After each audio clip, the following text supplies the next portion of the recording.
नमस्कार. मी भाऊ तोरसेकर. तुम्ही बघत आहात प्रतिपक्ष. मित्रांनो, आधीच सूचना देतो, जे माझं हिंदी व्हिडिओ ऐकणारे आहेत त्यांच्यासाठी सूचना आहे. हिंदी यूट्यूब चॅनल मी वेगळा केलाय, प्रतिवाद म्हणून. त्याची लिंक खाली डिस्क्रिप्शन मध्ये दिलेली आहे. ज्यांना माझे हिंदी व्हिडिओ फक्त ऐकायचे असतील त्यांनी त्या लिंकवर जावं आणि प्रतिवादला सबस्क्राईब करावं. मित्रांनो, आज मी महाराष्ट्राच्या राजकारणात एक वेगळा जो कोण आहे, अँगल आहे, तो मांडणार आहे. या विषयाचं शीर्षक बघितल्यानंतर अनेक जण गोंधळून जातील की एकनाथ शिंदे माहिती आहे, पण हा थॉमस फ्रीडमन कोण? थॉमस फ्रीडमन या माणसाचं एक पुस्तक मी वाचलं आहे. बऱ्याच लोकांनी ते वाचलेलं असेल, पण ज्यांनी वाचलं नसेल त्यांनी अगत्याने वाचावं. याचं कारण, 21व्या शतकात भारत किती मोठी झेप घेऊ शकतो याचं तपशीलवार वर्णन आणि भाकीत करणारा थॉमस फ्रीडमन आहे. 21व्या शतकाच्या आरंभी म्हणजे 2001, 2, 3 असं कधीतरी काही महिने थॉमस फ्रीडमन हा भारतात आला होता. आणि तो मूळचा अमेरिकन पत्रकार आहे. न्यूयॉर्क टाइम्स, न्यूज वीक वगैरे अशा कुठच्या कुठच्या अमेरिकन वृत्तपत्रामध्ये स्तंभलेखन करणारा आणि स्तंभलेखनासाठी लोकप्रिय असलेला, उत्तम राजकीय सामाजिक विवेचन आणि आंतरराष्ट्रीय राजकारणातली गुंतागुंत उलगडून सांगणारा, अशी त्याची ओळख आहे. आणि असा थॉमस फ्रीडमन हा 21व्या शतकाच्या आरंभी काही महिने भारतात येऊन राहिला होता. आणि त्याचं कारण असं होतं, डिस्कवरी किंवा नॅशनल जॉग्राफी अशा त्या वाहिन्या ज्या आहेत, चॅनेल्स आहेत, त्यांच्यासाठी भारतातल्या IT क्रांतीवर एक मालिका त्याला बनवायची होती. आणि त्यासाठी तो मुंबई असेल, बंगलोर असेल, हैदराबाद असेल, गुरुग्राम असेल, पुणे असेल, अशा ठिकाणी जिथे जिथे ह्या IT सेक्टर मधल्या कंपन्या धडाक्यात उभ्या राहिल्या आणि अक्षरशः जगाला कवेत घेऊ लागल्या, तिथे जाऊन त्यांच्याशी बोलून, तिथली माहिती गोळा करून, त्यांच्या मुलाखती घेऊन, या सगळ्या घडामोडी बारकाईने समजून घेऊन थॉमस फ्रीडमनने एक पुस्तक लिहिलं. आणि त्या पुस्तकाचं जे शीर्षक आहे ते खरं तर नंदन निलकेणी यांच्याशी झालेल्या संवादातून त्याला सुचलं. नंदन निलकेणी तुम्हाला माहिती आहे की ज्यांनी आधार कार्डाची जी टेक्नॉलॉजी आहे ती ज्यांनी निर्माण केली, ते इन्फोसिसचे संस्थापक आणि माजी काय CEO वगैरे म्हणतात, ते नंदन निलकेणी. त्यांनी ह्या सगळ्या भारतातल्या IT क्रांतीच्या निमित्ताने काय काय घटना घडल्या आणि त्याचा काय ती क्रोनॉलॉजी वगैरे काय आहे हे सांगताना थॉमस फ्रीडमनला सांगितलं की यापुढे जग हे पृथ्वीसारखं गोल राहिलेलं नाही. आता जग सपाट झालंय. ते अर्थातच काल्पनिक विषय आहे. पृथ्वी गोलच आहे, पण पृथ्वी सपाट आहे याचा अर्थ काय? तर त्यांनी सांगितलं की एक माणूस ध्रुवावर उभा आहे आणि दुसरा विषुववृत्तावर उभा आहे. तर फिरणाऱ्या पृथ्वीवर किंवा गोल पृथ्वीवर तो ध्रुवावरचा माणूस उंच असतो आणि विषुववृत्तावरचा माणूस त्याच्यापर्यंत पोहोचता पोहोचता त्याची दमछाक होऊन जाते. आता ध्रुवावर उभा असलेला कोण आहे? तर तो मक्तेदार, भांडवलदार, उद्योग समूह, ज्याच्याकडे सगळी साधन संपत्ती आहे.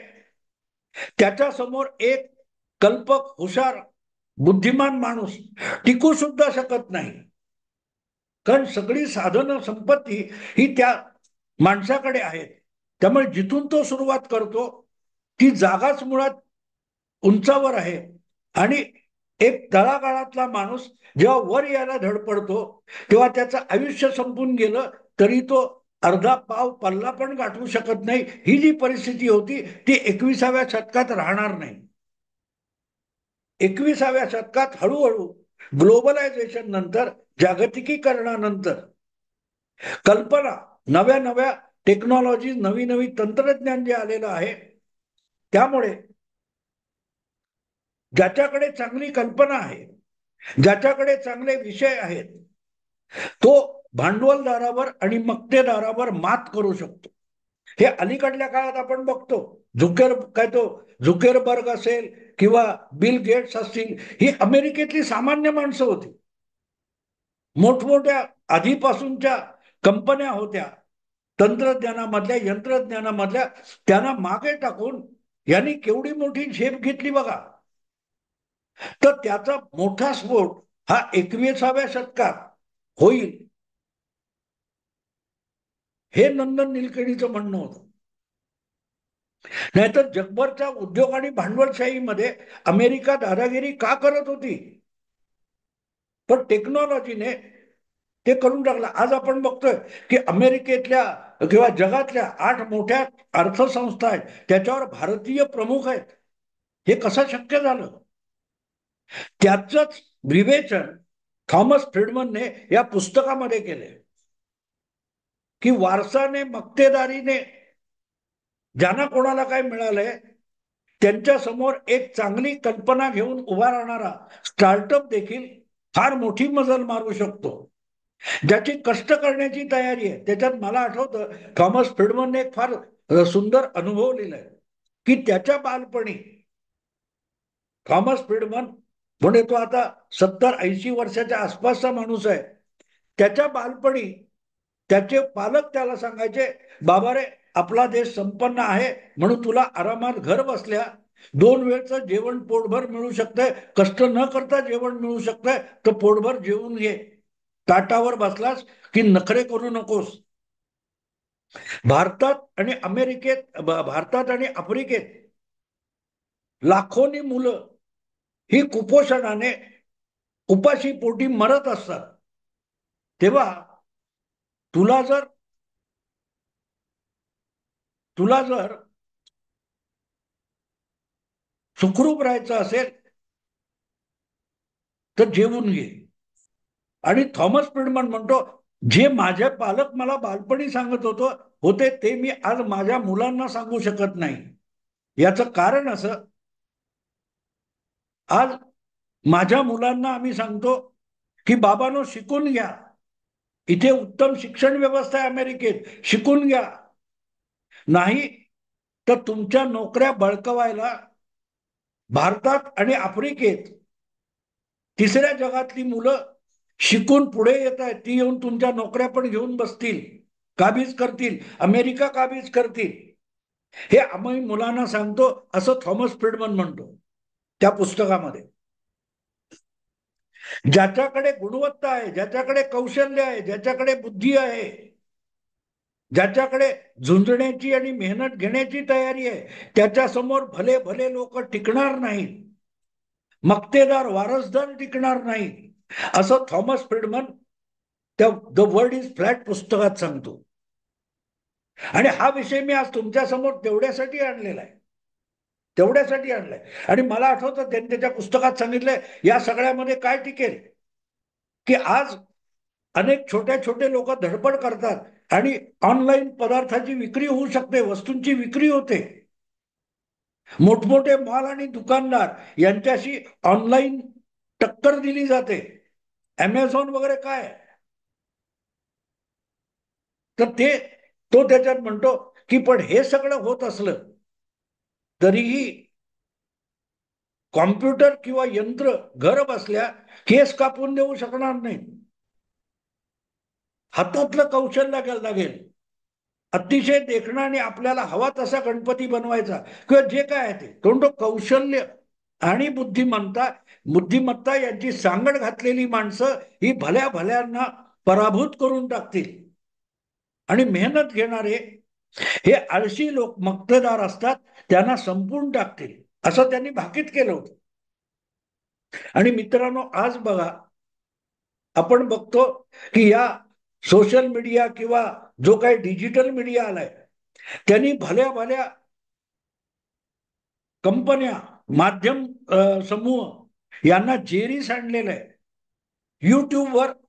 ज्याच्याकडे चांगला कंटेंट आहे तो बोलतो, काहीतरी चित्रण करतो एका छोट्या मोबाईलवर आणि मात करून जातो.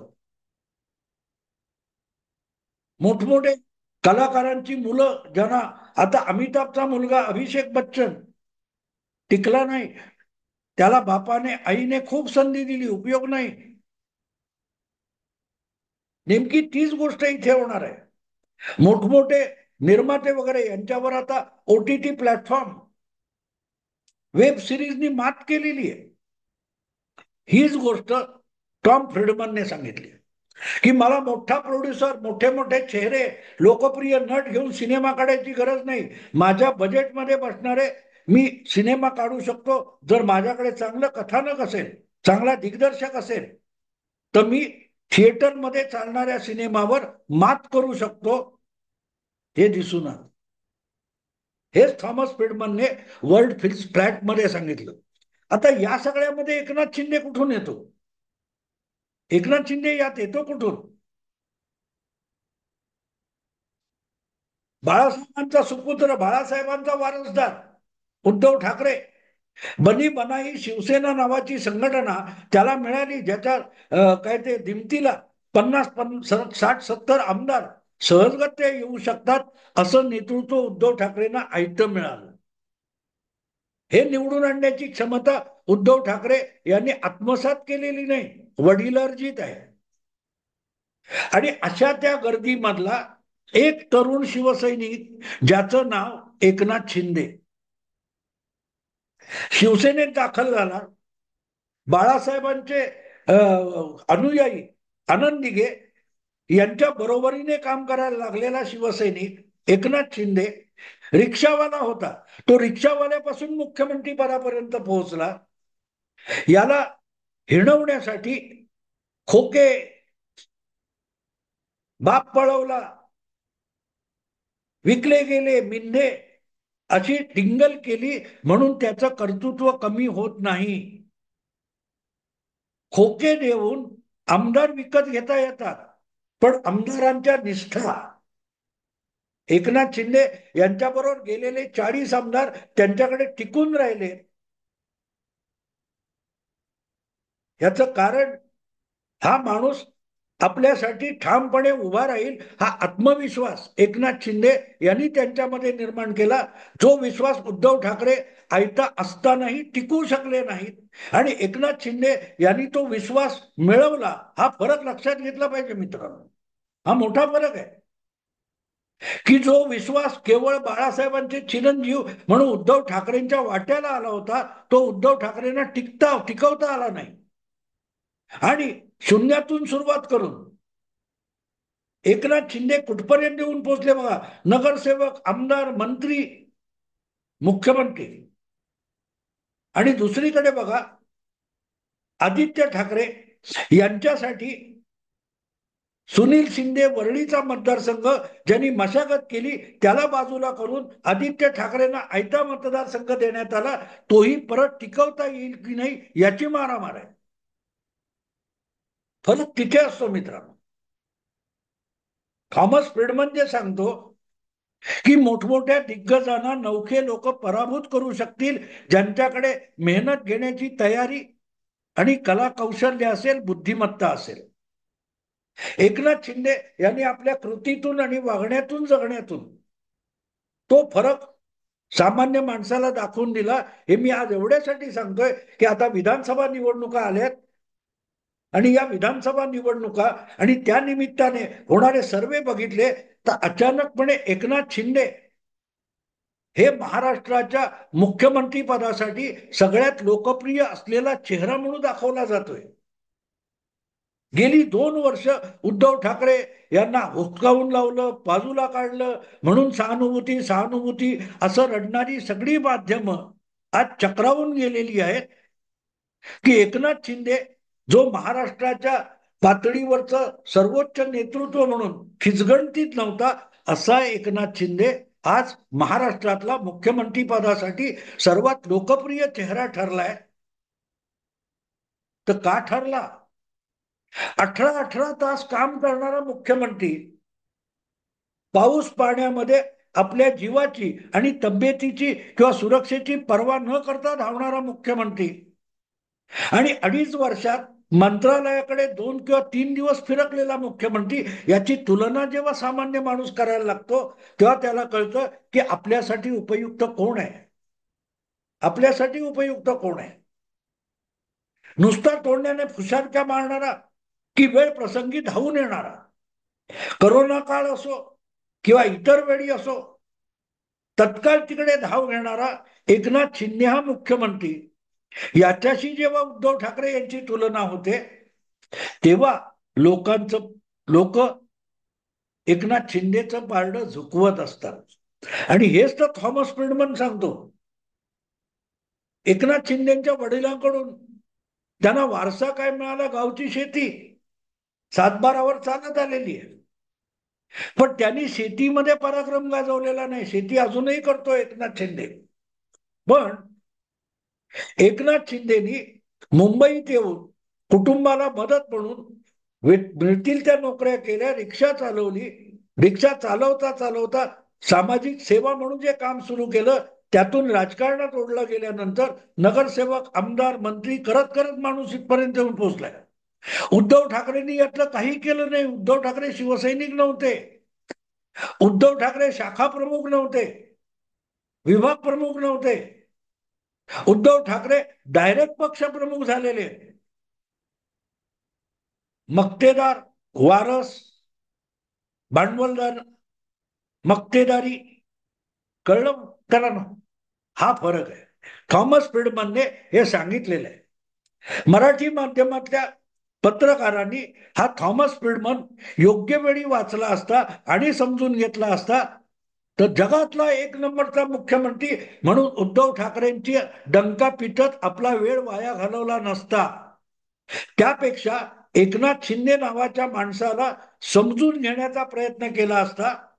आणि जो माणूस 2019च्या निवडणुकांपर्यंत महाराष्ट्राचा नेता म्हणून ज्याला ओळखलं जात नव्हतं, तो आज 5 वर्षांनी किंवा गेल्या 2.5 वर्षामध्ये मुख्यमंत्री झाल्यानंतर एकदम पॅन महाराष्ट्र नेता का बनला, याचं उत्तर सापडलं असतं जर फ्रीडमन वाचला असता आणि समजून घेतला असता तर. ही फ्रीडमनची काय तो आधार मी घेतलाय तो तेवढ्यासाठी घेतलाय का फ्रीडमन सांगतोय. अगदी मी पत्रकारांसाठी बोलत नाही. उद्धव ठाकरे यांनी सुद्धा जर थॉमस फ्रीडमन वाचला असता, समजून घेतला असता किंवा उद्धव ठाकरेंच्या काय त्या निकटवर्तीयांनी, सल्लागारांनी त्यांना समजावला असता तर उद्धव ठाकरेंना राज ठाकरे, नारायण राणे यांना पिटाळून लावण्याची दुर्बुद्धी झाली नसती, दुर्बुद्धी झाली नसती. आणि मग एकनाथ शिंदेना बंड करायची सुद्धा पाळी आली नसती. कारण उद्धव ठाकरेंना सगळं आयतं मिळालं. त्यामुळे जे आयतं मिळतं ते उभं करण्यासाठी जे कष्ट माहिती नसले तर तुम्ही त्याची उधळपट्टी करून टाकता. उद्धव ठाकरे आणि आदित्य ठाकरे यांचं तेच झालेलं आहे. आणि याचं उलट टोक होतं. कुटुंबाचं पोट कसं भरायचं यासाठी एक नोकरी करायची, परत एक पार्ट टाइम नोकरी करायची, मिळालेल्या वेळात रिक्षा चालवायची. वाटेल ते कष्ट उपसत उपसत एकनाथ शिंदे हे आपलं घर चालवत होते, कुटुंब चालवत होते. त्यातून सवड मिळाल्यावर समाजसेवा करायची आणि यातून समस्या समोर आली की त्या समस्येला भिडायचं आणि त्याच्यावरचं उत्तर शोधायचं, समस्या सोडवायची. हे घरातून जे बाळकडू मिळालं, जगण्यातून जो अनुभव मिळाला, त्यातून हा माणूस राजकारणात उभं राहिला. त्याच्याकडे आयतं काहीही नव्हतं आणि उद्धव ठाकरेंकडे सगळं आयतं होतं. आणि ते आयतं होतं त्यामुळे त्याची किंमत नाही. त्यामुळे त्याची किंमत त्यांना कधीच कळली नाही की पित्याने दिलेला वारसा हा टिकवावा लागतो आणि वाढवावा लागतो. हे विसरून उद्धव ठाकरे हे अहंकाराच्या आहारी गेले आणि सगळा वारसा मातीमोल करून बसले. एकनाथ शिंदेना पित्याकडून फक्त कष्टाचा आणि शेतीचा 7-12चा वारसा मिळाला. बाकीचं सगळं त्यांनी स्वतः मिळवलेलं आहे. आणि ते स्वतः मिळवण्यासाठी झुंजावं लागतं, हे कोवळ्या वयापासून अनुभवातून शिकलं. आणि मग ते बघायला तुम्ही जाल तर आदित्य ठाकरे असोत किंवा उद्धव ठाकरे असोत, यांच्या गाठीचे अनुभव काय आहे? इतरांवर अरेरावी करायची, आपल्या माणसं पाया पडून घ्यायची, या पलीकडे काय अनुभव आहे? अनुभव काय आहे? माणसं जोडायची असतात. पित्याकडून उद्धव ठाकरेंना शिकण्यासारखी सगळ्यात मोठी गोष्ट काय असेल तर माणसं जोडायची. बाळासाहेब फारसे फिरू शकत नव्हते, पण घरी येणाऱ्या माणसांना 6 तास, 10 तास, 12 तास भेटायचं, त्यांच्या समस्या समजून घ्यायच्या, त्यांच्या वेदनांवर फुंकर घालायची. हे करण्यासाठी लोकांना भेटायचं. उद्धव ठाकरेंना जमतं का? मुख्यमंत्री असताना देखील ते लोकांना भेटत नव्हते.